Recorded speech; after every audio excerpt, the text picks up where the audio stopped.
الحمد لله رب العالمين. الصلاة والسلام على رسول الله وعلى آله وصحبه أجمعين. أما بعد، حمدا كثيرا طيبا مباركا فيه. إن الحمد لله نحمده ونستعينه ونستغفره ونعوذ بالله من شرور أنفسنا ومن سيئات أعمالنا. من يهده الله فلا مضل له ومن يضلله فلا هادي له.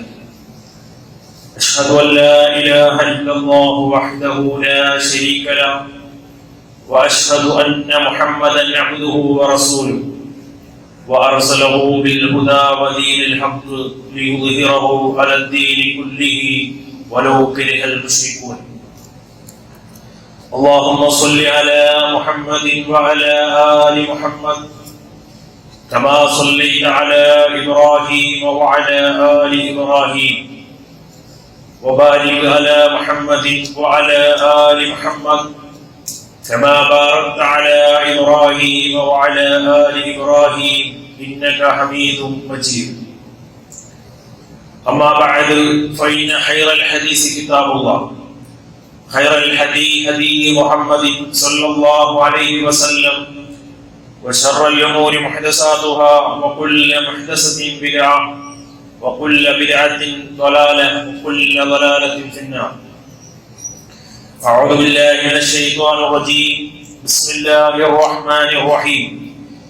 يا أيها الذين آمنوا اتقوا الله حق تقاته ولا تموتن إلا وأنتم مسلمون. أعوذ بالله من الشيطان الرجيم. يا أيها الناس اتقوا ربكم الذي خلقكم من نفس واحدة وخلق منها زوجها وبث منهما رجالا كثيرا ونساء، واتقوا الله الذي تساءلون به والأرحام إن الله كان عليكم رقيبا. أعوذ بالله من الشيطان الرجيم. يا أيها الذين آمنوا اتقوا الله وقولوا قولا سديدا يصلح لكم أعمالكم ويغفر لكم ذنوبكم، ومن يطع الله ورسوله فقد فاز فوزا عظيما. أعوذ بالله من الشيطان الرجيم. بسم الله الرحمن الرحيم. ومن أراد الآخرة وسعى لها سعيها وهو مؤمن فأولئك كان سعيهم مشكورا. സ്നേഹാദരണീയരായ സത്യവിശ്വാസികളെ, സത്യവിശ്വാസിനികളെ, പ്രപഞ്ചനാഥനായ അല്ലാഹു സുബ്ഹാനഹു വതആലയുടെ എല്ലാവിധ കൽപ്പനകളും നിർദ്ദേശങ്ങളും ജീവിതത്തിന്റെ എല്ലാ മേഖലകളിലും കഴിവിന്റെ പരമാവധി കാത്തു സൂക്ഷിച്ചുകൊണ്ട് പാലിച്ചുകൊണ്ട് സൂക്ഷ്മതയോടുകൂടി ജീവിക്കണമേ എന്ന് ആദ്യമായി എന്നോടൊപ്പം പോലെ തന്നെ എവരെയും ഉണർത്തുകയാണ്, വസിയത്ത് ചെയ്യുകയാണ്. അപ്രകാരം അല്ലാഹുവിനെ സൂക്ഷിച്ച് ജീവിക്കുന്ന മുത്തഖീങ്ങളിൽ അല്ലാഹു നമ്മെ എല്ലാവരെയും ഉൾപ്പെടുത്തി അനുഗ്രഹിക്കുമാറാകട്ടെ.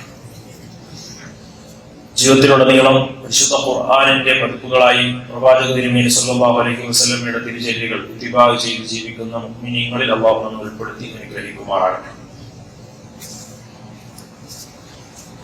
പ്രിയമുള്ള സഹോദരങ്ങളെ,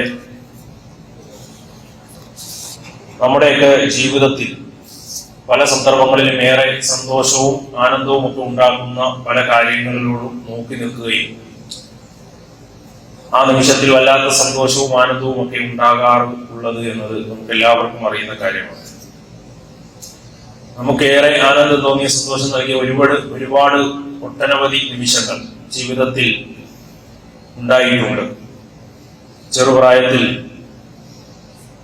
കുട്ടിയായിരിക്കുമ്പോൾ കളിപ്പാട്ടങ്ങളോടും വർണ്ണങ്ങളോടുമൊക്കെ വല്ലാത്ത താല്പര്യവും അത് ലഭിക്കാനും കാണാനും കളിക്കാനും ഒക്കെ ഏറെ ആഗ്രഹവും സന്തോഷവും ഉള്ള കാര്യമാണ്. എന്നാൽ ഇപ്പോൾ ആ ഒരു ആനന്ദവും സന്തോഷവും ഒന്നും കളിപ്പാട്ടങ്ങൾ കാണുമ്പോൾ നമുക്ക് കിട്ടാറില്ല.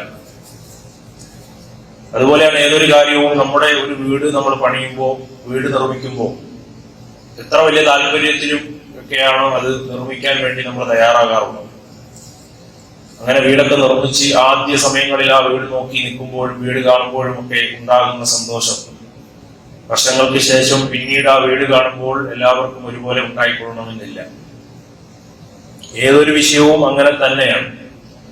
നമ്മളൊരു വാഹനം പുതുതായി എടുക്കുമ്പോൾ അതിനോട് നമുക്ക് തോന്നുന്ന ഒരു താല്പര്യവും ഒരു ആനന്ദവും സന്തോഷവും ഒക്കെ കുറെ കാലം അത് ഉപയോഗിച്ച് കഴിയുമ്പോൾ പിന്നെ അതിനോട് അതുപോലെ തോന്നിക്കൊള്ളണം എന്നില്ല. ദുനിയാവിന്റെ ഏതൊരു വിഷയവും നമ്മളുടെ കാഴ്ചപ്പാടുകൾ ഇത്തരത്തിലാണ് മുന്നോട്ട് പോയിക്കൊണ്ടിരിക്കുന്നത്. മനുഷ്യരിൽ അധികവും ഇത്തരം കാഴ്ചപ്പാടുകളിൽ ജീവിക്കുമ്പോൾ ഈ ലോകത്തെ ജീവിതത്തിന്റെ കാര്യത്തിൽ അതീവ ജാഗ്രതയും ശ്രദ്ധയും ആ വിഷയങ്ങളിൽ കാണിക്കുകയും ചെയ്യാറുണ്ട്.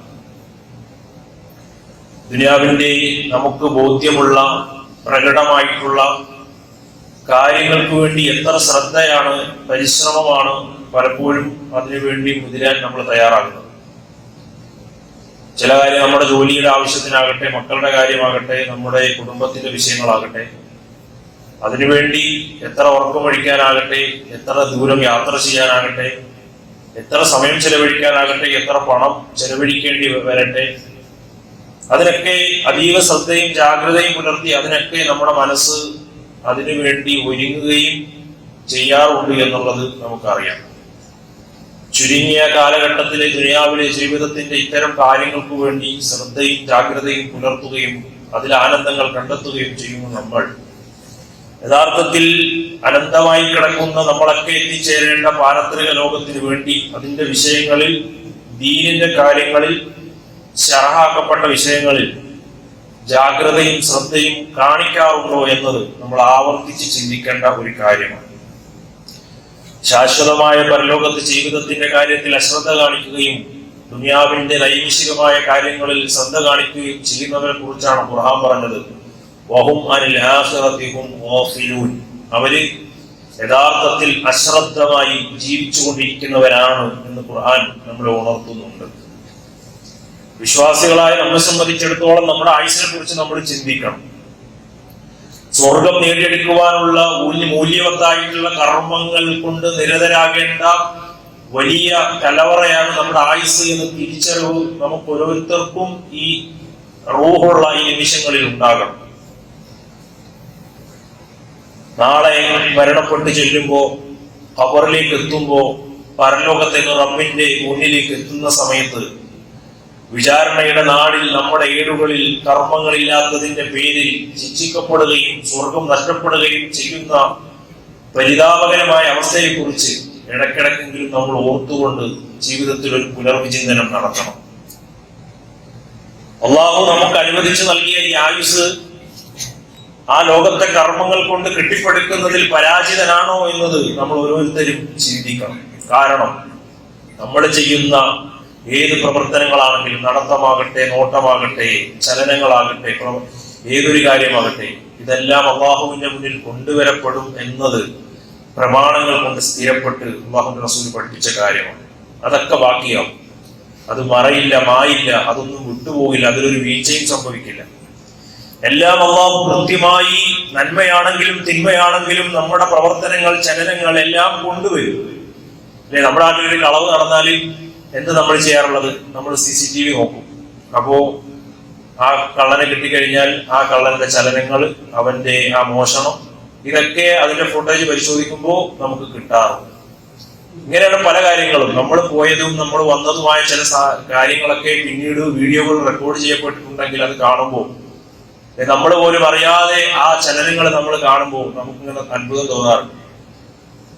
എന്നാൽ ഏത് നിമിഷവും നമ്മൾ ആലോചിച്ചു, ദുനിയാവിൽ ഇങ്ങനെ ഫുൾ ടൈം റെക്കോർഡ് ചെയ്യുന്ന ഒരു അവസ്ഥ ക്യാമറ ഉണ്ടെങ്കിൽ എത്ര സ്വസ്ഥമായി നമുക്കിവിടെ ജീവിക്കാൻ കഴിയും? സാധ്യമല്ലല്ലോ. എന്നാൽ അള്ളാഹുവിന്റെ ആ റെക്കോർഡ് കൃത്യമായി അള്ളാഹു ഏൽപ്പിക്കപ്പെട്ട മലക്ക് നിർവഹിച്ചുകൊണ്ടിരിക്കുകയാണ്. അവന്റെ ഓരോ വാക്കുകളും ചലനങ്ങളും ഒക്കെ രേഖപ്പെടുത്തപ്പെട്ടുകൊണ്ടിരിക്കുകയാണ്. ഒന്നും അള്ളാഹു വിട്ടുകളയുന്നില്ല. അവിടെ നിന്ന് നഷ്ടപ്പെട്ടു പോകുന്ന ഒരു നിമിഷങ്ങളും ആർക്കും ഇവിടെ ഉണ്ടാക്കിയെടുക്കാനും സാധ്യമല്ല. ജീവിതത്തിന്റെ എല്ലാ രംഗവും ഒപ്പിയെടുത്തുകൊണ്ടിരിക്കുകയാണ് എന്ന് പരിശുദ്ധ ഖുർആൻ കൃത്യമായി നമ്മളെ പഠിപ്പിക്കുന്നുണ്ട്. അതുകൊണ്ടാണ് മുൻഗാമികൾ മനുഷ്യജീവിതം മൃഗങ്ങളെ പോലെയല്ല, നാലുകാലികളെ പോലെ തിന്നുക, കുടിക്കുക, രമിക്കുക, സുഖിക്കുക എന്ന ഒരു രീതിയിലല്ല മനുഷ്യന്റെ ജീവിതം എന്ന് പറയുന്നത്.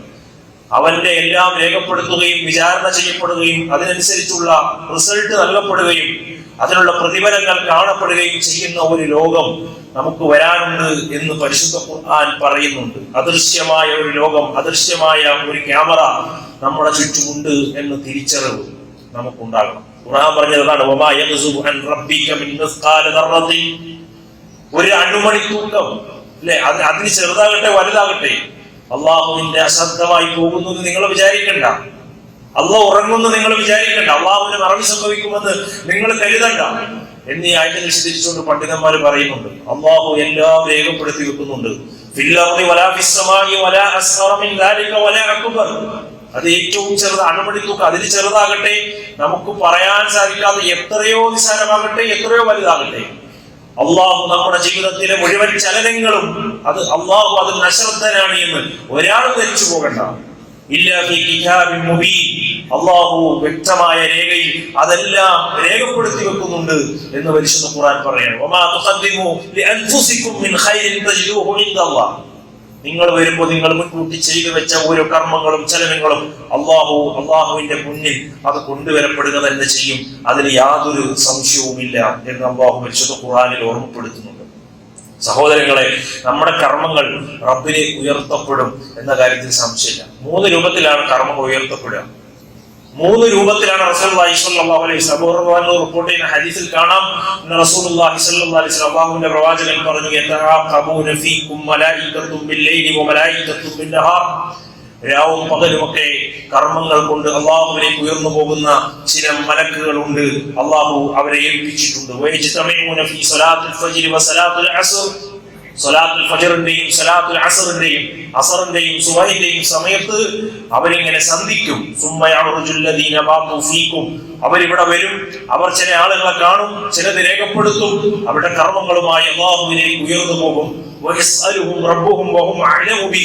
അള്ളാഹുവിനെ അറിയാമെങ്കിലും അള്ളാഹു ആ മലക്കുകളോട്, കയറി വരുന്ന മലക്കുകളോട് ചോദിക്കുന്ന ചില ചോദ്യമുണ്ട്. നിങ്ങൾ എന്റെ അടിമകളെ എങ്ങനെ ബാക്കിയാക്കിയിട്ടാണ് നിങ്ങൾ ഇങ്ങോട്ട് വന്നിട്ടുള്ളത് എന്ന് ആ മലക്കുകളോട് അള്ളാഹു ചോദിക്കുമ്പോൾ അപ്പോൾ അവർ പറയും, ഞങ്ങൾ ഈ ലോകത്തേക്ക് ഇറങ്ങി വന്നപ്പോൾ അവർ നമസ്കരിക്കുകയായിരുന്നു, ഞങ്ങൾ തിരിച്ചു വന്നപ്പോഴും അവർ നമസ്കരിക്കുകയായിരുന്നു. ഇത് ആരെ കുറിച്ചാ പറയാം? വിശ്വാസികളെ കുറിച്ചാണ്. സുബഹിന്റെ സമയത്ത്, ഫജ്റിന്റെ സമയത്ത് ഭൂമിക്ക് ഇറങ്ങുന്ന മലക്കുകളുണ്ട്. അവര് അസറിന്റെ സമയമാകുമ്പോൾ തിരിച്ചു പോകും, രാത്രിയിലെ മലക്കുകൾ. അതുപോലെ തന്നെ രാത്രിക്ക് വരുന്നവരുണ്ട്, പകലിൽ തിരിച്ചു പോകും. ഇവര് പറയും, സുബഹിക്ക് പള്ളിയിൽ നിസ്കരിക്കുന്ന ആളുകൾ, അസറിന്റെ പള്ളിയിൽ ജമാഅത്ത് നിസ്കരിക്കുന്ന ആളുകൾ, അവരെ കുറിച്ച് അള്ളാഹുവിന്റെ മുന്നിൽ പറയും, അവർ അവർ ആ സമയത്തൊക്കെ നമസ്കരിച്ചു കൊണ്ടിരിക്കുന്നവരാണ്. ആ കർമ്മങ്ങൾ അള്ളാഹുവിന്റെ മുന്നിൽ അവർ സാക്ഷ്യപ്പെടുത്തും. ഇതാണ് ഒരു രൂപം.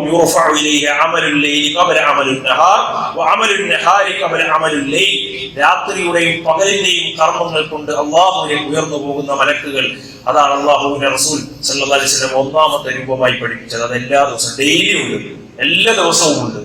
ഇത് ഇന്നത്തെ സുബഹിലും അങ്ങനെ പോയിട്ടുണ്ടാകും. ഇത് പ്രമാണങ്ങളിൽ പഠിപ്പിക്കപ്പെട്ട കാര്യമാണ്. രണ്ടാമത്തെ ഒരു രൂപം എങ്ങനെയാണ്? അള്ളാഹുവിന്റെ പ്രവാചകൻ പറഞ്ഞു, എല്ലാ ആഴ്ചകളിലും,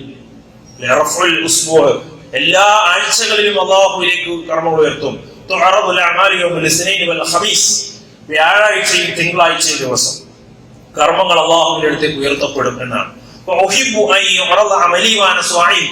റസൂൽ പറഞ്ഞു, ആ ദിവസം ഞാൻ നോമ്പുകാരനായിട്ട് ഞാൻ ഇഷ്ടപ്പെടുന്നു.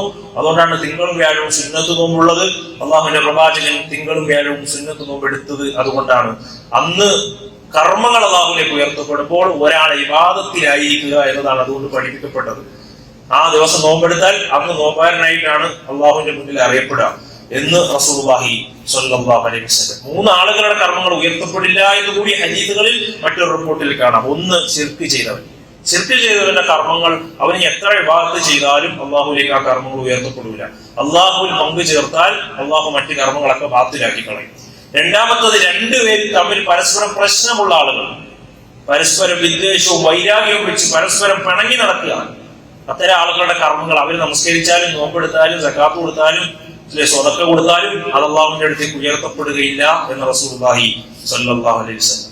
അള്ളാഹു സ്വീകരിക്കുകയില്ല. മൂന്നാമത്തത് ഖാത്തിഉർ റഹീം, കുടുംബബന്ധം വിച്ഛേദിക്കാം. കുടുംബത്തിന്റെ ഇടയിൽ നിസ്സാരമായ കാര്യങ്ങളുടെ പേരിൽ പ്രശ്നങ്ങൾ ഉണ്ടാക്കിയിട്ട് പരസ്പരം വൈരാഗ്യത്തോടു കൂടി ജീവിക്കാം. അത്തരം ആളുകളുടെ കർമ്മങ്ങളും അള്ളാഹുവിലേക്ക് ഈ ആഴ്ചകളിലേക്ക് ഉയർത്തപ്പെടുമ്പോൾ അള്ളാഹുവിന്റെ അടുത്തേക്ക് ഉയരുകയില്ല എന്ന് റസൂലുള്ളാഹി ഓർമ്മപ്പെടുത്തിയിട്ടുണ്ട്. മൂന്നാമത്തെ ഒരു വിഷയം സഹോദരങ്ങളെ, വർഷത്തിലാണ് ആ വാർഷികമായി അത് എന്ത് ചെയ്യുക, അള്ളാഹിന്റെ അടുത്തേക്ക് ആ രേഖ, വാർഷിക രേഖ അള്ളാഹുവിന്റെ അടുത്തേക്ക് ഉയർത്തപ്പെടുന്നത്. റഫ്ഉസ് സനവി എന്നാണ് പറയാം. അതൊരു മാസത്തിലാണ് ഉണ്ടാവുക എന്ന് റസൂലുള്ളാഹി സ്വല്ലല്ലാഹു അലൈഹി വസല്ലം ആ ഒരു മാസത്തിൽ കൂടുതൽ നോമ്പെടുക്കുകയും ഇബാദത്ത് ചെയ്യുകയൊക്കെ ചെയ്യുന്നത് കണ്ടപ്പോ സ്വഹാബിമാര് ചോദിച്ചു, നബിയെ എന്താണ് ഈ മാസം ഒരു പ്രത്യേകമായിട്ട് ഇങ്ങനെ കൂടുതൽ നോമ്പും നമസ്കാരവും കാര്യങ്ങളൊക്കെ നിർവഹിക്കണം എന്ന് ചോദിച്ചപ്പോ അള്ളാഹുവിന്റെ റസൂൽ പറഞ്ഞു, വഹുവ ശഹ്റുൻ, അതൊരു മാസമാണ്, തുർഫഉ ഫീഹിൽ അഅമാലു ഇലാ റബ്ബിൽ ആലമീൻ, ലോകരക്ഷിതാവിലേക്ക് ഒരു വർഷത്തിലെ മുഴുവൻ കണക്കുകളും അള്ളാഹുവിലേക്ക് ഉയർത്തപ്പെടുന്ന ഒരു മാസമാണത് എന്ന് പറഞ്ഞിട്ട് റസൂലുള്ളാഹി പറഞ്ഞു, അത് ശഅബാൻ എന്ന് പറയുന്ന മാസമാണ്. ഇൻഷാ അല്ലാഹ് നമ്മൾ ശഅബാനിലേക്ക് കാലെടുത്ത് വെക്കാൻ പോവുകയാണ്. റജബ് കഴിഞ്ഞു, റമദാനിന് ഒരു മാസം മാത്രമാണ് നമ്മുടെ മുന്നിലുള്ളത്. ശഅബാൻ മാസത്തിലേക്കാണ് നമ്മൾ പ്രവേശിക്കുന്നത്. വാർഷിക റിപ്പോർട്ട് അള്ളാഹുവിന്റെ അടുത്തേക്ക് നമ്മളുടെ ഓരോരുത്തരുടെയും ഉയർത്തപ്പെടുന്ന ഒരു മാസമാണ് ശഅബാൻ എന്ന് നമ്മൾ മനസ്സിലാക്കണം. നമ്മുടെ നോട്ടം, നമ്മുടെ ചലനങ്ങൾ, നമ്മുടെ പെരുമാറ്റങ്ങൾ, നമ്മുടെ ക്രയവിക്രയങ്ങൾ, നമ്മുടെ കച്ചവടമാകട്ടെ, നമ്മുടെ ഇടപാടുകളാകട്ടെ, എല്ലാം സകല കാര്യങ്ങളും അള്ളാഹുവിലേക്ക് ഉയർത്തപ്പെടുന്ന ഒരു മാസമാണ് എന്ന് നമ്മൾ മനസ്സിലാക്കണം. അതോടൊപ്പം നമ്മൾ ചെയ്യുന്ന തെറ്റുകൾ, അനാവശ്യങ്ങൾ, അശ്ലീലതകൾ, ഹറാമുകൾ, ഫുജൂറുകൾ, അല്ലേ, അനാശാസ്യങ്ങൾ, എന്തൊക്കെ തെറ്റുകളുണ്ടോ, നിഷിദ്ധങ്ങളുണ്ടോ, ഇതൊക്കെ നമ്മൾ ചെയ്യുന്നത് നമ്മൾ അറിയാതെ നമ്മുടെ നോട്ടം, നമ്മുടെ പെരുമാറ്റം, നമ്മുടെ നടത്തം, നമ്മുടെ പിടുത്തം, എല്ലാ കാര്യങ്ങളും അല്ലാഹുവിലേക്ക് ഉയർത്തപ്പെടുകയും ചെയ്യും. ഇതും നമ്മൾ മനസ്സിലാക്കിക്കൊണ്ടായിരിക്കണം ഈ ഒരു മാസത്തെ നമ്മൾ ഉപയോഗപ്പെടുത്തേണ്ടത്. നമുക്കൊക്കെ തിരക്കാണ് എന്ന് നമ്മൾ പറയാറുണ്ട്. ജീവിതത്തിൽ എപ്പോഴും തിരക്കാണ്, എല്ലാവർക്കും തിരക്കാണ്. ജീവിതവുമായി ബന്ധപ്പെട്ട് വല്ലാത്ത തിരക്ക് അനുഭവപ്പെടും. അല്ലാഹുവിന്റെ റസൂൽ പറഞ്ഞ ഒരു 2 കാര്യമുണ്ട് ഈ മാസവുമായി ബന്ധപ്പെട്ട്. ആ ഒന്നാമത്തെ കാര്യം എന്ന് പറഞ്ഞാൽ, ഒന്ന്, കർമ്മങ്ങൾ അല്ലാഹുവിലേക്ക് ഉയർത്തപ്പെടുന്ന നിമിഷങ്ങളിലും മാസങ്ങളിലും സമയങ്ങളിലും നിങ്ങൾ എന്ത് ചെയ്യുക, സൽക്കർമ്മങ്ങൾ കൂടുതൽ അധികരിപ്പിക്കുക എന്ന് പഠിപ്പിച്ചിട്ടുണ്ട് ഹദീസിൽ. രണ്ടാമത്തെ വിഷയം, ജനങ്ങൾ അശ്രദ്ധമാകുന്ന സമയങ്ങളിൽ അശ്രദ്ധമല്ലാതെ ശ്രദ്ധയോടുകൂടി നിർവഹിക്കുന്ന കർമ്മങ്ങൾക്ക് പ്രത്യേക പുണ്യമുണ്ട് എന്ന് റസൂലുള്ളാഹി സ്വല്ലല്ലാഹു അലൈഹി വസല്ലം പഠിപ്പിച്ചിട്ടുണ്ട്. യഹ്ഫലുന്നാസു അൻഹു ബൈന റജബിൻ വ റമദാൻ, റമദാനിന്റെയും റജബിന്റെയും ഇടയിലുള്ള സമയം, അതെന്ന് പറഞ്ഞാൽ ശഅബാനാണ്. ആ മാസത്തിൽ അധികം ആളുകളും അശ്രദ്ധരാണ് എന്ന് റസൂലുള്ളാഹി. റമദാൻ നമുക്ക് ഉഷാറാവും, എല്ലാവരും റമദാൻ ഇബാദത്തൊക്കെ ചെയ്യും. പക്ഷേ ആ റജബിന്റെയും റമദാന്റെയും ഇടയിലുള്ള മാസം പല ആളുകളും അശ്രദ്ധരായിരിക്കും എന്ന് റസൂലുള്ളാഹി പഠിപ്പിച്ചതാണ്. അത് ശരിയാണ്. ഇന്ന് പലപ്പോഴും നമ്മൾ ഈ മാസങ്ങളെ ശ്രദ്ധിക്കാറ് പോലുമില്ല, അതിന്റെ മഹത്വം പോലും തിരിച്ചറിയാറില്ല. ആ മാസം നഷ്ടപ്പെടുത്തി കളയാറുണ്ട്. അതിന്റെ മഹത്വം അള്ളാഹിന്റെ മുന്നിൽ ചെല്ലുമ്പോഴാണ് നമുക്ക് മനസ്സിലാവുക. അതുകൊണ്ട് അള്ളാഹിന്റെ റസൂൽ പറഞ്ഞു, ശ്രദ്ധയുള്ളവരിൽ നിന്ന് അള്ളാഹ് കർമ്മങ്ങൾ സ്വീകരിക്കുള്ളൂ. അത്തരം അശ്രദ്ധരായ ആളുകൾ, ഈ അശ്രദ്ധ എന്ന് പറയുന്നത് വലിയ ഒരു മാരക രോഗമാണ്. അത് ആളുകൾ ഇത് പിടികൂടിയിട്ടുണ്ട്, അല്ലെ? അതാ ഞാൻ ആദ്യം പറഞ്ഞത്, ദുനിയാവിന്റെ ചില കാര്യങ്ങളിൽ വല്ലാത്ത സന്തോഷം, ആനന്ദവും കിട്ടും. ദീനിന്റെ കാര്യത്തിൽ അത് കിട്ടാറില്ല. എന്താ കാര്യം? അശ്രദ്ധരാണ്. ഇപ്പൊ ദീനിന്റെ ഒരു കാര്യം നിങ്ങളോട് പറയാണ്, ഇപ്പോ ഖുർആൻ എക്സാം ആണ്, അതിന്റെ ഫോം എല്ലാവരും പൂരിപ്പിച്ച് കൊടുക്കണം, അല്ലെ? പലപ്പോഴും പലരും നമ്മുടെ നമുക്കൊരു താല്പര്യം ഉണ്ടാവില്ല പലർക്കും, അല്ലെ? 100 തവണ പറഞ്ഞാലായിരിക്കും അത് ചെയ്യുക. എന്താ കാര്യം? അതൊരു ദീനിന്റെ കാര്യമാകുമ്പോൾ നമുക്കൊരു താല്പര്യമില്ല. ഇത്തരം അവസ്ഥകൾ പലപ്പോഴും ഇതിന്റെ എല്ലാ മേഖലക്കും, ഒരു ഖുർആൻ ക്ലാസ് ഉണ്ടെന്ന് പറയാം, അല്ലെങ്കിൽ ഒരു ഹദീസ് ക്ലാസ് ഉണ്ടെന്ന് പറയാം, ദീനിന്റെ ഏതെങ്കിലും ഒരു വിഷയങ്ങൾ പറയാം, അതിനൊന്ന് വരണമെന്ന് പറയാം.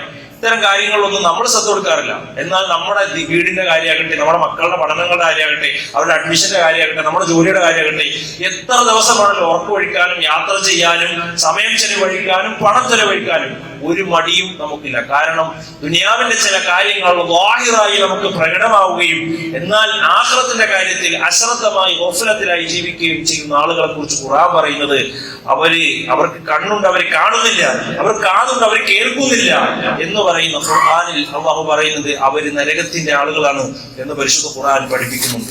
സഹോദരങ്ങളെ, അതുകൊണ്ട് ദീനിന്റെ കാര്യത്തിൽ നമ്മൾ അല്പം ശ്രദ്ധ തീർച്ചയായും ഈ വിഷയത്തിൽ ഉണ്ടാക്കണം. അല്ലാഹുവിന്റെ റസൂൽ ഗഫലത്തിലാകുമെന്ന് പറഞ്ഞ ഈ മാസത്തിൽ കൂടുതൽ ശ്രദ്ധയോടുകൂടി റബ്ബിലേക്ക് മടങ്ങാൻ നമുക്ക് കഴിയണം. കാരണം ഇന്ന് ലോകം ആകെ ഫിത്നയിലായിക്കൊണ്ടിരിക്കുകയാണ്. നമ്മുടെ നാട്, അല്ലെ, ഓരോ ആഴ്ചയും എന്തൊക്കെ വാർത്തകളാണ് കേൾക്കുന്നത്. ചെറിയ കുഞ്ഞുങ്ങളെ കൊല്ലുക, ഇല്ലേ, മാതാപിതാക്കളെ കൊല ചെയ്യുക, അതുപോലെ തന്നെ മയക്കുമരുന്നിന് അടിമയായ വാർത്തകൾ, ഇങ്ങനെ തുടങ്ങി ഓരോ ദിവസവും സോഷ്യൽ മീഡിയയിലും പത്രങ്ങളിലും ഒക്കെ നമ്മൾ കണ്ടുകൊണ്ടിരിക്കുന്ന വാർത്തകൾ ഏറെ ഞെട്ടിക്കുന്ന പലതരത്തിലുള്ള അപകടകരമായ വാർത്തകളാണ് നമ്മൾ കേട്ടുകൊണ്ടിരിക്കുന്നത്. അള്ളാഹുവിന്റെ റസൂൽ പറഞ്ഞാൽ ഫിത്നയുടെ കാലഘട്ടത്തിൽ അള്ളാഹുവിന് വേണ്ടി ഇബാദത്ത് ചെയ്ത് വിനയാന്വിതനായി ജീവിക്കുന്ന ഒരു മനുഷ്യന്റെ പ്രത്യേകത എന്താണെന്നറിയോ? എന്നിലേക്ക് ഹിജ്റ ചെയ്തവനെ പോലെയാണ്, മദീനയിലേക്ക് ഹിജ്റ ചെയ്തവനെ പോലെയുള്ള പ്രതിഫലമാണ് അവനുള്ളത് എന്ന് റസൂലുള്ളാഹി സ്വല്ലല്ലാഹു അലൈഹി വസല്ലം പഠിപ്പിക്കുന്നുണ്ട്. ജനങ്ങൾ ഫിത്നയാവും, അത് ഖിയാമത്തിന്റെ അടയാളങ്ങളാണ്. കൊലപാതകങ്ങൾ വർദ്ധിക്കും, വ്യഭിചാരങ്ങൾ വർദ്ധിക്കും, എല്ലാ തോന്നിവാസങ്ങളും സാർവത്രികമായി നടക്കും. അതിന്റെ ഇടയിൽ അള്ളാഹുവിന്റെ മാർഗത്തിൽ ശ്രദ്ധയോടെ ജീവിക്കാൻ കഴിയുക എന്ന് പറഞ്ഞാൽ അവന് വമ്പിച്ച പ്രതിഫലമാണ് അള്ളാഹു ഓഫർ ചെയ്തിട്ടുള്ളത് എന്ന് തിരിച്ചറിയാൻ നമുക്ക് കഴിയണം. അതുകൊണ്ട് എന്ത് മനസ്സിലാക്കണം സഹോദരങ്ങളെ? ശഅബാനിൽ പ്രവർത്തിക്കുന്നവർക്ക് കൂടുതൽ പ്രതിഫലമുണ്ട് എന്ന് തന്നെയാണ് ഈ ഹദീസുകളിൽ നിന്ന് നമുക്ക് മനസ്സിലാക്കാൻ കഴിയുന്നത്. നമ്മുടെ പ്രിയപ്പെട്ട പ്രവാചകൻ ഏറ്റവും കൂടുതൽ അമലുകൾ കൊണ്ട് സജീവമാക്കിയ ഒരു മാസമാണ് ശഅബാൻ എന്ന് പറയുന്ന മാസം.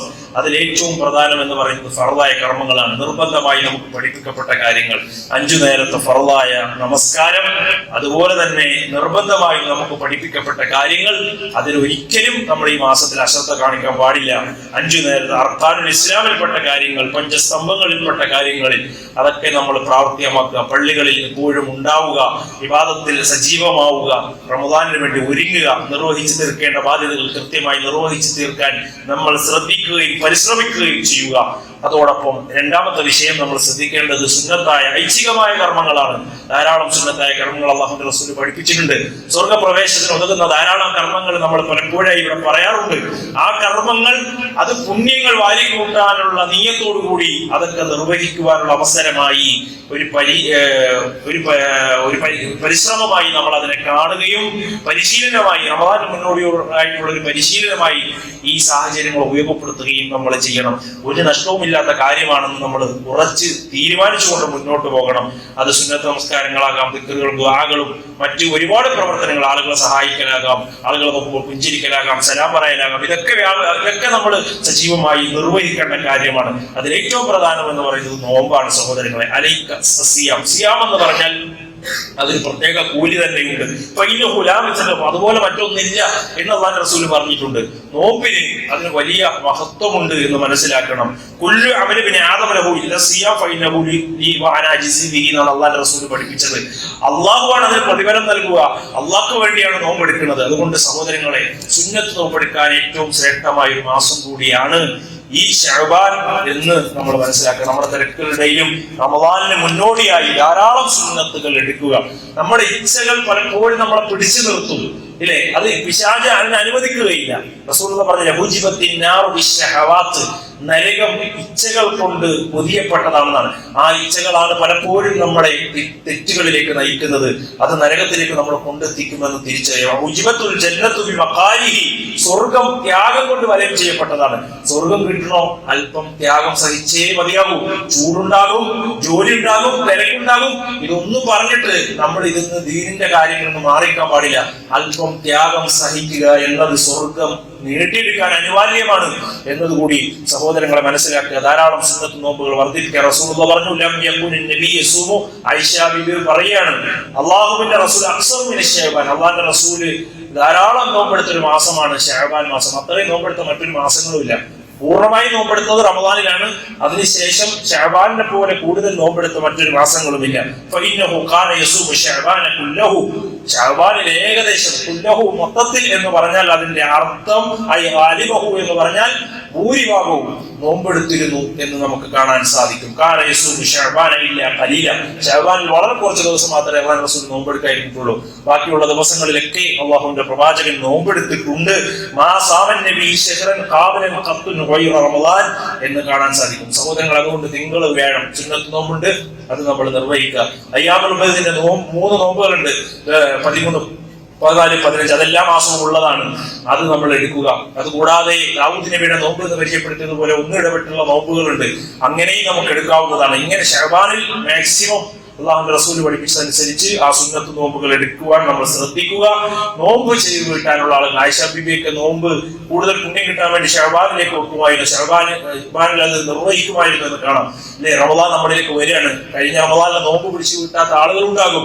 അങ്ങനെ ആരെങ്കിലും ഉണ്ടെങ്കിൽ, മാറ്റി വെച്ചിട്ടുണ്ടെങ്കിൽ അത് പിടിച്ചു വീട്ടാനുള്ള ഒരു അവസരമാണ് ഈ ഷഅബാൻ എന്ന് കൂടി നമ്മൾ ഓരോരുത്തരും മനസ്സിലാക്കുക. അതോടൊപ്പം സുന്നത്ത് നോമ്പുകൾ, സുന്നത്ത് നമസ്കാരങ്ങൾ, സുന്നത്തായിട്ടുള്ള നമസ്കാരങ്ങൾ നമ്മൾ നിർവഹിക്കുവാൻ പ്രത്യേകം ശ്രദ്ധിക്കണം.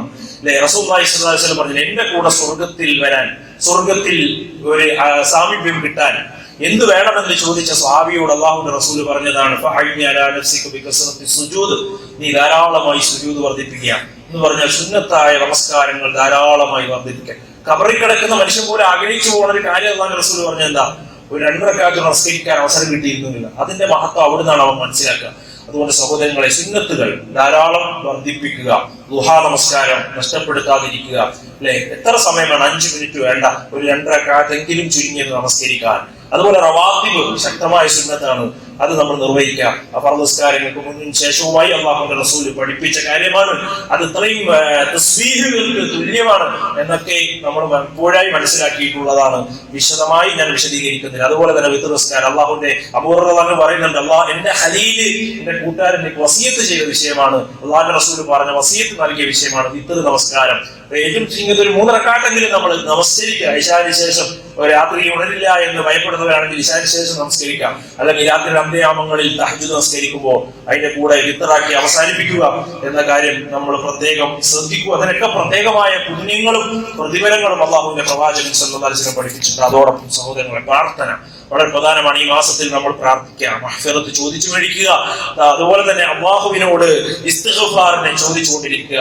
ദുആ ആത്മാർത്ഥമായി നമ്മൾ അല്ലാഹുവിനോട് നിർവഹിച്ചുകൊണ്ടിരിക്കുക. രാത്രിയുടെ അന്ത്യയാമങ്ങളിൽ ആരും പറയാം, നമ്മുടെ ഓരോ തെറ്റുകളും റബ്ബിന്റെ മുന്നിൽ ഏറ്റുപറഞ്ഞ്, റബ്ബ് കാരുണ്യവാനാണ്, അവൻ മഗ്ഫിറത്ത് നൽകുന്നവനാണ്, അല്ലാഹു പരലോകത്തേക്ക് മാറ്റിവെക്കാതെ അതെല്ലാം മാപ്പാക്കി നൽകുവാൻ വേണ്ടി റബ്ബിനോട് ആത്മാർത്ഥമായി നമ്മൾ പ്രാർത്ഥിക്കുക.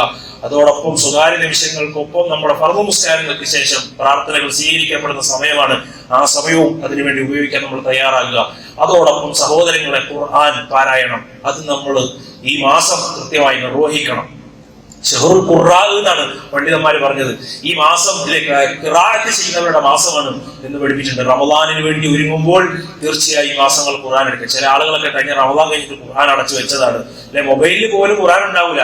അതൊക്കെ ഇൻസ്റ്റാൾ ചെയ്യുകയും ഖുർആൻ പാരായണം തുടങ്ങുകയും ചെയ്യുക. അത്തരം ആളുകൾ സഹോദരങ്ങൾ ധാരാളമായി. അല്ലെ, പണ്ഡിതന്മാരെ കുറിച്ച് പറയുന്നത്, അംറുൻ ഖൈസ് അദ്ദേഹത്തെ കുറിച്ച് പറയുകയാണ്, ഇദാ ദഖല ശഅബാൻ, ശഅബാൻ വന്നാൽ അലക ഹനൂതഹു, അദ്ദേഹത്തിന്റെ കട ഷോപ്പൊക്കെ അടയ്ക്കും. എന്നിട്ട് അദ്ദേഹം ഖുർആൻ പാരായണത്തിൽ കൂടുതൽ സമയം എന്ത് ചെയ്യും, ശഅബാനിൽ തഫറ അലി ഖിറാഅത്തിൽ ഖുർആൻ, ഖുർആന് വേണ്ടി ഒഴിഞ്ഞിരിക്കും, ഖുർആൻ പാരായണത്തിന് വേണ്ടി ഒഴിഞ്ഞിരിക്കും എന്ന് പറയുന്നത് കാണാൻ സാധിക്കും. മഹാനായ അബൂബക്കർ അൽ ബൽഖി റഹിമഹുല്ലാഹ് അദ്ദേഹം പറയുന്നുണ്ട്, ഷഹ്റു റജബ് എന്ന് പറഞ്ഞാൽ അത് വിളവിറക്കുന്ന, കർമ്മങ്ങൾ കൊണ്ട് വിളവിറക്കുന്ന മാസമാണ്. അതുപോലെ തന്നെ ശഅബാൻ എന്ന് പറഞ്ഞാൽ ഷഹ്റു അത് കൃഷി നനയ്ക്കുന്ന മാസമാണ്. റമദാൻ അത് കൊയ്യുന്ന മാസമാണ് എന്ന് പഠിപ്പിച്ചിട്ടുണ്ട്. അതുകൊണ്ട് ഈ 3 മാസങ്ങളൊക്കെ അതിനുള്ള പരിശ്രമങ്ങളാണ് സഹോദരങ്ങളെ. ആ കൃഷി നനച്ച് വളർത്തി പന്തലിപ്പിക്കുവാനും അത് റമദാനിലൂടെ കൊയ്തെടുക്കുവാനുമുള്ള ശ്രമമാണ് നമ്മുടെ അടുത്തുണ്ടാകേണ്ടത്. അതോടൊപ്പം നമുക്ക് എപ്പോഴും നിർവഹിക്കാൻ കഴിയുന്ന ഒരു, എത്ര തിരക്കുണ്ടെന്ന് പറഞ്ഞാൽ നിർവഹിക്കാൻ കഴിയുന്ന പ്രധാനപ്പെട്ട ഇബാദത്താണ് നമ്മുടെ ഇരിപ്പിലും ജോലിയിലും കിടത്തത്തിലും ഒക്കെ നിർവഹിക്കാൻ അദ്കാറുകൾ എന്ന് പറയുന്നത്. സുബ്ഹാനല്ലാഹ്, അൽഹംദുലില്ലാഹ്, വല്ലാഹു അക്ബർ, വലാ ഇലാഹ ഇല്ലല്ലാഹു അല്ലാഹു അക്ബർ തുടങ്ങിയ ധാരാളം ദിക്റുകൾ അല്ലാഹുവിന് ഏറ്റവും ഇഷ്ടപ്പെട്ട, പ്രവാചകൻ ഏറെ പുണ്യം കിട്ടുമെന്ന് പറഞ്ഞ, ദുനിയാവിന്റെ എല്ലാ വസ്തുക്കളെക്കാളും ഏറ്റവും ശ്രേഷ്ഠമെന്ന് പറഞ്ഞ, സ്വർഗത്തിൽ പണം നൽകുമെന്ന് പറഞ്ഞ, സ്വർഗത്തിന്റെ നിധിയാണെന്ന് പറഞ്ഞ, ഇങ്ങനെ ധാരാളം അല്ലാഹുവിന് ഇഷ്ടപ്പെട്ട ദിക്റുകൾ, അദ്കാറുകൾ, ഇത് നമ്മുടെ ജീവിതത്തിൽ എപ്പോഴും പ്രാവർത്തികമാക്കിക്കൊണ്ടിരിക്കുക. അല്ലെ, അള്ളാഹുവിന്റെ പ്രവാചകൻ സല്ലല്ലാഹു അലൈഹി വസല്ലം പറയുന്നുണ്ട്, ജന്തുജാലങ്ങൾക്ക് അള്ളാഹു എന്തുകൊണ്ടാണ് റിസ്ക് കൊടുക്കുന്നത് അറിയോ? അതിന്റെ കാരണം അവർ നിർവഹിച്ചു കൊണ്ടിരിക്കുന്ന തസ്ബീഹുകളാണ് എന്ന് റസൂലുള്ളാഹി സ്വല്ലല്ലാഹു അലൈഹി വസല്ലം പറയുന്നുണ്ട്. അള്ളാഹു നമ്മുടെ കാര്യങ്ങൾ നോക്കണമെങ്കിൽ സഹോദരങ്ങളെ നമ്മൾ അള്ളാഹുവിനെ സ്മരിക്കണം. അത്തരം ആളുകൾ അള്ളാഹുവും സ്മരിക്കും എന്നത് അള്ളാഹുവിന്റെ പ്രവാചകൻ സല്ലല്ലാഹു അലൈഹി വസല്ലം പഠിപ്പിച്ച കാര്യമാണ്. അത് നമ്മൾ ശ്രദ്ധിക്കുക. അതോടൊപ്പം സഹോദരങ്ങളെ, ആരെങ്കിലുമൊക്കെ കർമ്മങ്ങൾ ഉയർത്തപ്പെടാതിരിക്കാൻ പ്രവാചകൻ പറഞ്ഞ കാര്യമാണ്. കുടുംബം നിങ്ങൾ വിച്ഛേദിച്ചിട്ടുണ്ടെങ്കിൽ, ആരെങ്കിലും വൈരാഗ്യങ്ങൾ മനസ്സിൽ വെച്ചു കൊടുക്കുന്നുണ്ടെങ്കിൽ അവരോടൊക്കെ അത് വിട്ടുവീഴ്ച ചെയ്യാൻ, ഒഫുവ് നൽകാൻ, അതോടൊപ്പം അവരോട് സലാം പറയാനും ആ ബന്ധങ്ങൾ സ്ഥാപിക്കാനും ശ്രമിക്കുക. കാരണം അല്ലാഹു റസൂലിന്റെ കർമ്മങ്ങൾ അള്ളാഹുലേക്ക് ഉയർത്തപ്പെടുകയില്ല എന്നാണ്. അതുപോലെ നമ്മൾ ചെയ്യേണ്ട എല്ലാ കർമ്മങ്ങളും, ഇപ്പോൾ ഒരു മയ്യത്ത് ഉണ്ടെന്നറിഞ്ഞാൽ അവിടെ പോയി മയ്യത്ത് നിസ്കരിക്കാൻ ശ്രമിക്കുക. മയ്യത്തിന് നമസ്കാരത്തിൽ പങ്കെടുക്കുകയും ഒരു കുറച്ച് സമയം കൂടെ ചെലവഴിച്ചാൽ മതി ആ മയ്യത്ത് മറമാട ചടങ്ങിൽ പങ്കെടുക്കുക. 2 ഉഹദ് മലയോളം പ്രതിഫലം എന്ന് റസൂലുള്ളാഹി സ്വല്ലല്ലാഹു അലൈഹി വസല്ലം പറഞ്ഞതാണ്. ഒന്ന് നമസ്കരിക്കുമ്പോൾ 1 ഉഹദ് മലയോളം, അതോടൊപ്പം കുറച്ച് സമയം കൂടെ ചെലവഴിച്ച ആ മറമാട ചടങ്ങിലൂടെ പങ്കെടുത്താൽ 1 ഉഹദ് മലയോടെ, അങ്ങനെ 2 ഉഹദ് മലയോളം പ്രതിഫലം എന്നൊക്കെ പറഞ്ഞ ഇത്തരം കർമ്മങ്ങളൊക്കെ നമ്മൾ എന്ത് ചെയ്യരുത്, നിസാരമായി കാണരുത്. മഹാനബി ഇബ്നു ഉമർ പറയുന്നുണ്ട്, ഈ ഹദീസ് കേൾക്കുന്നതിന് മുമ്പ് എത്രയോ ഉഹദ് മല പ്രതിഫലമാണ് എനിക്ക് നഷ്ടപ്പെട്ടത് എന്ന് പറഞ്ഞുകൊണ്ട് വല്ലാതെ ആശങ്കപ്പെടുന്ന സംഭവം ഇസ്ലാമിക ചരിത്രത്തിൽ കാണാൻ കഴിയും. അതുകൊണ്ട് സഹോദരങ്ങളെ, ഇത്തരം കാര്യങ്ങളൊക്കെ നമ്മൾ നിർവഹിക്കുക. ഇസ്ലാമിന്റെ സൗന്ദര്യം എന്ന് പറയുന്നത് പാവങ്ങൾക്ക് ഭക്ഷണം നൽകി ഭക്ഷിപ്പിക്കുക എന്നതാണ്. അതുകൊണ്ട് പാവങ്ങളെ സഹായിക്കുക, ഉള്ളത് കൊണ്ട് അവരെ തീറ്റിപ്പിക്കാൻ ശ്രമിക്കുക. എത്രയോ ആളുകൾ രോഗിയായിട്ട് മരുന്നില്ലാതെ പ്രയാസപ്പെടുന്നവരുണ്ട്, പണമില്ലാതെ പ്രയാസപ്പെടുന്നവരുണ്ട്, അവരെ സഹായിക്കുക. ഇങ്ങനെ പരസ്പര സഹകരണത്തിലും സഹായത്തിലുമൊക്കെ മുന്നോട്ട് പോകാനുള്ള ശ്രമം നമ്മുടെ മുന്നിൽ ഉണ്ടാവുക. അതോടൊപ്പം തിന്മകളെ പൂർണ്ണമായും വെടിയായി നമുക്ക് ഈ മാസങ്ങളിൽ കഴിയണം. ഇതുവരെ ഏതെങ്കിലുമൊക്കെ തിന്മകൾ മനസ്സിന്റെ ഏതെങ്കിലും കോണുകളിൽ അള്ളിപ്പിടിച്ച് കിടക്കുന്നുണ്ടെങ്കിൽ എത്ര മാറ്റണമെന്ന് ശ്രമിച്ചിട്ടും അത് മാറാതെ വീണ്ടും വീണ്ടും നമ്മളെ പ്രചോദിപ്പിച്ചുകൊണ്ടിരിക്കുന്ന, നമ്മുടെ ഇച്ഛകൾക്ക് വശംവദരായി കൊണ്ടിരിക്കുന്ന തിന്മകൾ ഉണ്ടെങ്കിൽ സഹോദരങ്ങളെ, അത് പൂർണ്ണമായി ഉപേക്ഷിക്കാനുള്ള അവസരങ്ങളായി ഈ സമയത്തെ കാണുകയും റബ്ബിന്റെ അടുത്തേക്ക് കർമ്മങ്ങൾ ഉയർത്തപ്പെടുമ്പോൾ ആ തിന്മകൾ ഉയർത്തപ്പെടും എന്ന ബോധം നമുക്കുണ്ടാവുകയും ആ കർമ്മങ്ങൾ പൂർണ്ണമായും ഒഴിവാക്കാൻ നമ്മൾ ശ്രമിക്കുക. കാരണം റബ്ബ് നമ്മളെ കണ്ടുകൊണ്ടിരിക്കുകയാണ്, നമ്മുടെ ചലനങ്ങൾ അറിഞ്ഞുകൊണ്ടിരിക്കുകയാണ്, നമ്മുടെ നോട്ടം റബ്ബ് അറിഞ്ഞുകൊണ്ടിരിക്കുകയാണ്, നമ്മുടെ കേൾവി അല്ലാഹുവിനെ അറിയാതെ എങ്ങും പോകുന്നില്ല, നമ്മുടെ മനസ്സിന്റെ മന്ത്രിക്കലെല്ലാം അല്ലാഹു അറിഞ്ഞുകൊണ്ടിരിക്കുന്നുണ്ട്. പകൽ റബ്ബ് കാണുന്നുണ്ട്, രാത്രി റബ്ബ് കാണുന്നുണ്ട്. ആ ബോധത്തോടുകൂടി മുന്നോട്ട് പോകാൻ നമ്മൾ തയ്യാറാവുക. ഈ ജീവിച്ചിരിക്കുന്ന സമയത്തെ തൗബയും ഇസ്തിഗ്ഫാറും ചെയ്യാൻ കഴിയുള്ളൂ, തിരുത്താൻ കഴിയുള്ളൂ. മരണം മുന്നിൽ വരുമ്പോൾ തിരുത്താമെന്ന് വിചാരിച്ചാൽ കഴിയില്ല. ശബ്ദം കേട്ടാൽ പിന്നെ തൗബയില്ല. പടിഞ്ഞാറിന്റെ ചക്രവാളങ്ങളിൽ സൂര്യൻ ഉദിച്ചാൽ പിന്നെ തൗബയില്ല. അത്തരം ഖേദത്തിന്റെ അവസരങ്ങൾ ഉണ്ടാക്കാതെ മുൻകൂട്ടി ഒരുങ്ങാൻ നമ്മൾ തയ്യാറാവുക. അല്ലാഹു അനുഗ്രഹിക്കുമാറാകട്ടെ.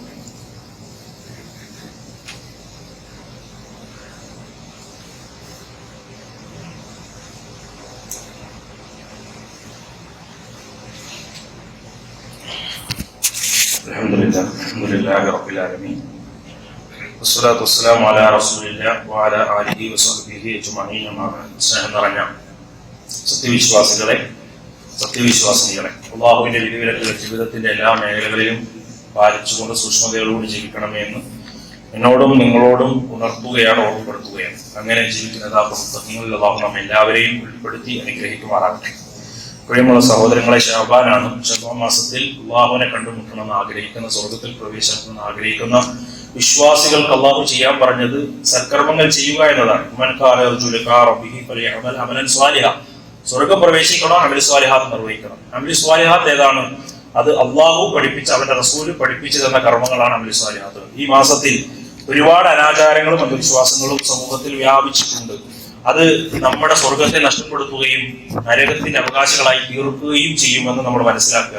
ശഅബാൻ മാസമായാൽ ശഅബാൻ 15-ന് പ്രത്യേകമായ ഒരു നോമ്പ് ചില ആളുകൾ പറയാറുണ്ട്. ഒരു നിലയ്ക്കും ഇസ്ലാമിൽ ലാ അസ്ല ലഹു, ബറാത്ത് നോമ്പ് എന്ന പേരിലാണ് അത് പറയാറുള്ളത്. നമുക്ക് അയ്യാമുൽ ബീദിന്റെ നോമ്പെടുക്കാം, അതുപോലെ ഓരോ ദിവസം ഇടപെട്ട് നോമ്പെടുക്കണം, അതുപോലെ മറ്റു സുന്നത്ത് നോമ്പുകൾ എടുക്കാം എന്നല്ലാതെ പ്രത്യേകം ഒരു ദിവസം ഒരു നോമ്പെടണം എന്ന് പറയണമെങ്കിൽ അത് അള്ളാഹുവിന്റെ റസൂൽ പഠിപ്പിക്കണം. അള്ളാഹുവിന്റെ റസൂലിന് ഒരു നിലയ്ക്കും സ്ഥിരപ്പെട്ട ഹദീസ് വന്നിട്ടില്ല. അങ്ങനെ 15-ാം ദിവസം പ്രത്യേകമായ നോമ്പെടുക്കൽ അത് ബിദ്അത്താണ് എന്ന് പണ്ഡിതന്മാർ രേഖപ്പെടുത്തിയിട്ടുണ്ട്. ഒരു തെളിവും അതിനില്ല. അത് ഉദ്ധരിക്കപ്പെട്ട ഹദീസ് പോലും മൗദൂഅാണ്, വൈഫ് പോലല്ല, മൗദൂഅാണ്, കെട്ടിയുണ്ടാക്കപ്പെട്ടതാണ് എന്ന് പണ്ഡിതന്മാർ രേഖപ്പെടുത്തുന്നതായി നമുക്ക് കാണാൻ സാധിക്കും. അതുപോലെ ഈ ദിവസങ്ങളിൽ ശഅബാൻ 15-ലെ ഒരു പ്രത്യേക സ്വലാത്തുൽ അൽഫിയ, 1000 റക്അത്ത് നമസ്കാരം ചില ആളുകൾ നിർവഹിക്കാറുണ്ട്. 100 റക്അത്ത് നമസ്കാരം നിർവഹിക്കുന്നതായി കാണാൻ സാധിക്കും. ഓരോ റക്അത്തിലും എന്ത് ചെയ്യാണ്? അവര് 10 വീതം സൂറത്തുൽ ഇഖ്ലാസ് പാരായണം ചെയ്യുകയൊക്കെ ചെയ്യാറുണ്ട്. ഇങ്ങനെ ഒരുപാട് ത്യാഗം ചെയ്യുന്നു. പക്ഷേ ഇസ്ലാമിൽ ഇല്ലാത്ത പ്രവർത്തനമാണ്. ഇതും ബിദ്അത്താണ്. ഹാത്താനി സ്വലാത്താനി ബിദ്അത്താനി മുൻഖറാനി എന്നാണ് ഇമാമിയങ്ങൾ പഠിപ്പിച്ചിട്ടുള്ളത്. അത് ബിദ്അത്താണ്, വെറുക്കപ്പെട്ട ബിദ്അത്താണ് എന്ന് വരെ രേഖപ്പെടുത്തപ്പെട്ടത് നമുക്ക് കാണാൻ സാധിക്കും. അതുപോലെ 15-ാം രാവിൽ പ്രത്യേകം എണ്ണം സൂറത്ത് യാസീൻ പാരായണം ചെയ്താൽ പ്രത്യേക പുണ്യമുണ്ട് എന്ന് ചിലർ പറയാറുണ്ട്. അതുപോലെ മറ്റൊരു കാര്യം, ശഅബാൻ 15-ന് പ്രത്യേകമായി ആഘോഷിക്കുക, ഭക്ഷണം ഉണ്ടാക്കി ആഘോഷിക്കുക, അല്ലെ? അത് ആകെ ഈദ് എന്ന് പരിചയപ്പെടുത്തിയത് ഈദുൽ ഫിത്തറിനും ഈദുൽ അദ്ഹയുമാണ്. പിന്നെ യൗമുൽ ജുമാ ഈദ് എന്ന് പരിചയപ്പെടുത്തിയിട്ടുണ്ട് എന്നല്ലാതെ മറ്റൊരു ഈദ് ഇസ്ലാമിൽ പഠിപ്പിക്കപ്പെട്ടിട്ടില്ല. അതുകൊണ്ട് സഹോദരങ്ങളെ, അതും ബിദ്അത്താണ് എന്ന് മനസ്സിലാക്കുക. ഇത്തരം ബിദ്അത്തുകൾ ഈ മാസങ്ങളിൽ വ്യാപിച്ച് നടക്കുന്നുണ്ട്. അജ്ഞരായ ജാഹിലീങ്ങളായ സാധാരണക്കാരായ ആളുകൾ ഇതിൽ പെട്ടുപോയിട്ടുണ്ട്. അതുകൊണ്ട് പ്രവാചക സുന്നത്തിലില്ലാത്ത ഇത്തരം കർമ്മങ്ങൾ നമ്മൾ ഉപേക്ഷിക്കുകയും അല്ലാഹുവിന്റെ പ്രവാചകൻ പഠിപ്പിച്ച ഇതേറ്റം കർമ്മങ്ങൾ ചെയ്യാനിരിക്കെ അത് നിർവഹിച്ചു മുന്നേറുവാനും നമ്മൾ തയ്യാറാവുക. അല്ലാഹു അനുഗ്രഹിക്കുമാറാകട്ടെ. ഇന്ന് 2 കാര്യങ്ങൾ സൂചിപ്പിക്കാനുള്ളത്. ഒന്ന്, പള്ളിപരിപാലനം കൊണ്ടാണ്. എല്ലാവരും ആത്മാർത്ഥമായി ഉദാരമായി അതിനുവേണ്ടി സംഭാവനകൾ നൽകണമെന്ന് പ്രത്യേകം അറിയിക്കുകയാണ്. അല്ലാഹു അർഹമായ പ്രതിഫലം ജാരിയായ സ്വത്തുക്കളുടെ കൂട്ടത്തിൽ അല്ലാഹു അത് ഉൾപ്പെടുത്തി അനുഗ്രഹിക്കുമാറാകട്ടെ. മറ്റൊരു വിഷയം, ഇന്നലെ നമ്മൾ ഇവിടെ പറഞ്ഞ കേരള ജമിയത്തുൽ ഉലമ KJU-വിന്റെ സംസ്ഥാന പ്രസിഡന്റും കേരള നബിയുൽ മുജാഹിദീൻ സംസ്ഥാന ജനറൽ സെക്രട്ടറിയുമായ ബഹുമാനീയനായ MM മുഹമ്മദ് മദനി ഇന്നലെ നമ്മൾ ഇവിടെ പറഞ്ഞ വിവരം നമ്മളെല്ലാവരും അറിഞ്ഞിട്ടുണ്ടാകും. വളരെ പ്രബോധന രംഗത്ത് സജീവമായി പ്രവർത്തിച്ചു കൊണ്ടിരുന്ന, ഇസ്ലാഹി കേരളത്തിൽ ഏറെ പ്രബോധന രംഗത്ത് മുന്നിട്ടുന്ന ഒരു വിനയാന്വിതനായ പണ്ഡിതനായിരുന്നു മുഹമ്മദ് മദനി എന്ന് അദ്ദേഹത്തെ അറിയുന്ന എല്ലാവർക്കും അറിയാം. ഞാനൊക്കെ കോളേജിൽ പഠിക്കുമ്പോൾ പ്രിൻസിപ്പാളായിരുന്നു. വിദ്യാർത്ഥികളോട് പോലും ഏറെ സൗമ്യനായി ഇടപെട്ടിരുന്ന ഒരു വ്യക്തിയാണ്. അള്ളാഹുവിന്റെ വിധിക്ക് ഉത്തരം നൽകി ഇന്നലെ വിട പറഞ്ഞിരിക്കുകയാണ്. എല്ലാവരും ആത്മാർത്ഥമായി ആ മഹാനായ പണ്ഡിതന് വേണ്ടി പ്രാർത്ഥിക്കണമെന്ന് ഓർമ്മപ്പെടുത്തുകയാണ്. അല്ലാഹു അദ്ദേഹത്തിന് പുറത്തു കൊടുക്കുമാറാകട്ടെ. ദീനിന്റെ മാർഗത്തിൽ ഇഖ്ലാസോടുകൂടി, നസീഹത്തോടുകൂടി, ഗുണകാംക്ഷയോടുകൂടി അദ്ദേഹം പ്രവർത്തിച്ച എല്ലാ പ്രവർത്തനങ്ങളും അല്ലാഹു സ്വീകരിക്കുമാറാകട്ടെ. അദ്ദേഹത്തിന്റെ ഖബർ അല്ലാഹു വിശാലമാക്കി കൊടുക്കുമാറാകട്ടെ. ഖബറിൽ മഗ്ഫിറത്തും റഹ്മത്തിനെയും അല്ലാഹു പ്രദാനം ചെയ്ത് അനുഗ്രഹിക്കുമാറാകട്ടെ. ജന്നാത്തുൽ ഫിർദൗസിൽ അദ്ദേഹത്തെ നമ്മയും അല്ലാഹു ഒരുമിച്ച് കൂട്ടി അനുഗ്രഹിക്കുമാറാകട്ടെ. രോഗം കൊണ്ട് പ്രയാസപ്പെടുന്ന ഒരുപാട് ആളുകൾ അല്ലാഹു അവിടെ രോഗത്ത് ശിഫാഉൻ ആജിലിനെ സമ്മാനിക്കുമാറാകട്ടെ. ലോകത്തിന്റെ വ്യത്യസ്ത ഭാഗങ്ങളിൽ പ്രയാസപ്പെടുന്ന സഹോദരങ്ങൾ, ഫലസ്തീനുകളിൽ പ്രയാസപ്പെടുന്ന ആളുകൾ അല്ലാഹു അവർക്ക് എല്ലാവർക്കും നിർഭയത്വം പ്രദാനം ചെയ്ത് അനുഗ്രഹിക്കുമാറാകട്ടെ. اللهم اغفر للمؤمنين والمؤمنات والمسلمين والمسلمات والأحياء منكم والأموات إنك مجيب الدعوات يا قاضي الحاجات. اللهم اجرنا من النار، اللهم اجرنا من النار، اللهم اجرنا من النار. ربنا آتنا في الدنيا حسنة وفي الآخرة حسنة وقنا عذاب النار. آمين آمين برحمتك يا أرحم الراحمين والحمد لله رب العالمين.